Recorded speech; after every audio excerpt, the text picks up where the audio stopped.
Spider-Man has got magical powers on several occasions, usually involving or from the Sorcerer Supreme, Doctor Strange. In the One More Day story event, when Aunt May had been shot and Spider-Man was looking for a way to heal her, Doctor Strange said that there was nothing that he could do, but that Peter had to see that for himself. And so he cast a Hand of the Dead spell that allowed Peter to travel around the world almost instantly, so he could search everywhere on the globe for help. Though no one can help her, and so in the end he actually ends up casting a spell on himself in order to go back in time and stop her from being shot in the first place. And this doesn't work out very well, and he is nearly killed by magical creatures in the process, but of course he is saved by Doctor Strange.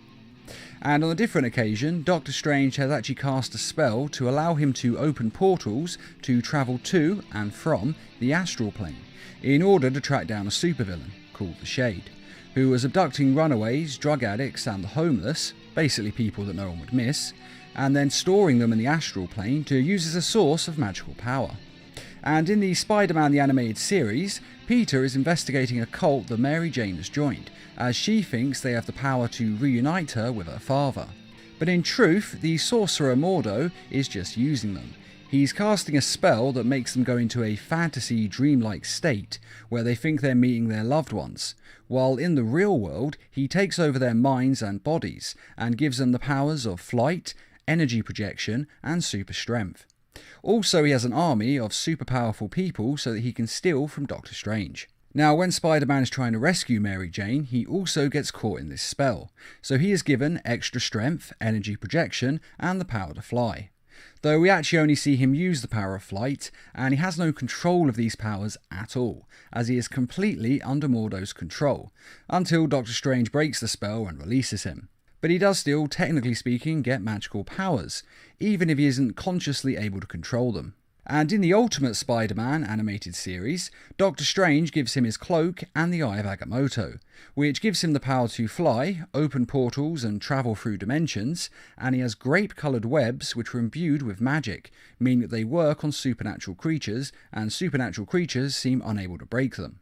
And Spider-Man actually has a lot more powers available to him, but unfortunately he lacks the magical knowledge to access the full power of the cloak and the Eye of Agamotto. And in the Ultimate Spider-Man TV show, he also uses the Eye of Agamotto to cast a spell to defeat Mordo in another episode. Though whether this counts as him having magic powers is up to you, because he just casts a spell once, so he's not really getting many powers. Spider-Man has also gained magical powers through Asgardian weapons. During the Fear Itself comic event, Tony Stark used Asgardian magic and Asgard's weapon forge to make weapons for all the main Avengers. One of which was of course Spider-Man, and he got 2 gauntlets that basically just enhanced all his existing powers, and gave him the power to defeat gods. And since the suit is made from Uru, the same stuff that Thor's hammer is made from, it's pretty badass. And also gave him one of the best Spider-Man outfits ever, and it's actually my favourite Spider suit from the PS4 video game. And in the Marvel Adventures comic book, he is also given a magic hammer. Now, it looks like Thor's hammer, but technically it isn't Thor's hammer, it just looks a lot like it. It's actually part of a spell that the Enchantress has placed on Peter Parker, putting Spider-Man under her power, and she then puts the Norn Stones on him like a necklace. And the Norn Stones then imbue him with Asgardian magic that has enhanced his normal powers, and seems to have made him almost as strong as Thor, and giving him powers that are pretty much the same as Thor: super strong, flight, blasting lightning. And Spider-Man is able to beat an entire Asgardian army all on his own. However, when Thor shows up, it's a different story, as he crushes Spider-Man's hammer easily and then beats him even more easily, blasting him with his lightning and changing him back to normal. And sadly, Peter Parker has actually yet to pick up Thor's hammer properly in the main continuity and get his Thor powers. Though hopefully one day they will do that storyline, because a story where Spider-Man gets Thor's powers would be awesome. And during the comic Avengers and the Infinity Gauntlet, Spider-Man manages to web the gauntlet off of Thanos, and then he uses it to undo everything that Thanos has done. Though sadly, no one other than Spider-Man remembers any of it happening, except for Thanos, who clearly wants revenge. Body swaps. Now, Spider-Man has switched bodies on a surprisingly large number of times. He has switched minds with Wolverine, both in the Ultimate comic and in the Ultimate Spider-Man animated TV show, Wolverine goes in his body, and Peter Parker is in Wolverine's body, and has all of his powers, meaning he has his enhanced senses, his healing factor, and of course his adamantium claws. He's also switched bodies with Loki, God of Mischief, and while in Loki's body he has had his near invulnerable flesh, which came in very useful as all the other heroes thought that he really was the God of Mischief and attacked him. He also had access to Loki's magical powers.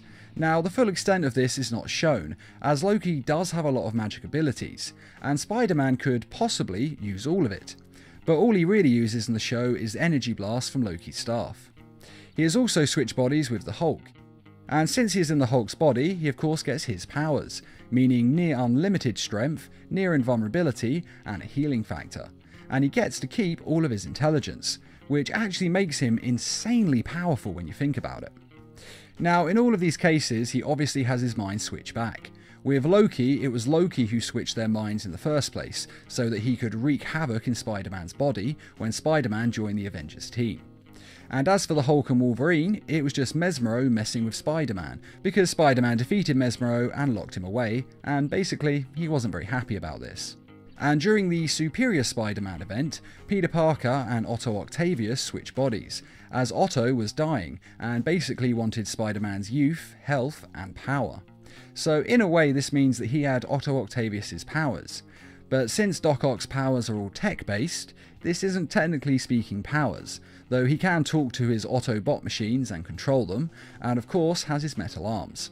Though again, whether you count that as a superpower, it's really up to you. Especially since Otto's body is dying, so Parker really didn't get to use any of them fully anyway.